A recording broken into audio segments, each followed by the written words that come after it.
Board लागले जात आहे। प्रशांतजी, इथे जर आपण पाहिलं फायटिंग टोटलसाठी 50च्या घरात जावं लागणार आहेत, कारण दोन्ही संघ बलाढ्य आहेत, दोन्ही संघ मातब्बर आहेत। पुन्हा एकदा गोलंदाज यावेळेला रोहनच्या बॅटमधून Hardik Pandya copy book style मध्ये चेंडूला फेकून दिलाय आणि खास करून अँड्रे रसेल ची मात्र आठवण करून देणारा हा ताजा फटका पाहायला मिळतोय। What a shot bye Rohan, काही जबरदस्त हा फटका पाहायला मिळाला। सरळ बॅटने खेळण्याचा जो मात्र फायदा असतो ना, तो मात्र रोहनच्या बॅटमधून पाहायला मिळाला।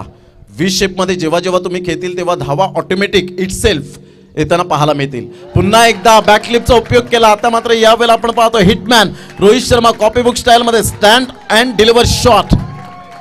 What a timing! कोरे संघाच्या मात्र यावेळेला ड्रेसिंग रूम मधून टाळ्यांचा गजर होताना हा पाठिंबा। एका साइडला जावेद सर सुद्धा खुश झालेत कोरे संघावर पाठिंबा देण्यासाठी। आपण पाहू शकाल ज्या पद्धतीने आपण पाहतोय एक चांगल्या प्रकारचं क्रिकेट। धावांची गती जर आपण पाहिली तर 22-22 अनंत पाटील साहेब सुद्धा आपल्याला पाहायला मिळतात, सकाळपासून आहेत, आज वेळ काढून या ठिकाणी उपस्थित झाले, त्यांचं सुद्धा हार्दिक स्वागत। धाव संख्या 22, 22 धावा। या वेळेला मात्र back to back back to back back to back 3 षटकार, 3 in row. What a batting! प्रत्येक प्रेक्षकांच्या गळ्यातला ताईत बनणारा हा खेळाडू अर्थातच मिस्टर रोहन। क्या बात आहे, सुपर बॅटिंग। धावांची गती जर आपण पाहिली तर 28 धावा।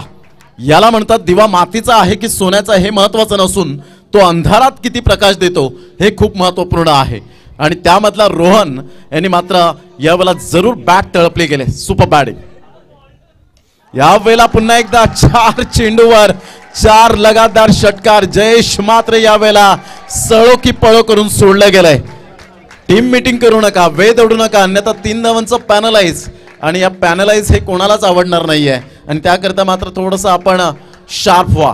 धावसंख्या तब्बल जाऊन पोहोचते कोरे या संघाची 34 या धावसंख्येवर। कोरे संघाला रोहनची फलंदाजी आवडली असेल तर पुन्हा एकदा जोरदार टाळ्या होऊ द्या या फलंदाजासाठी। यापुढील पुन्हा एकदा 2 षटकांसाठी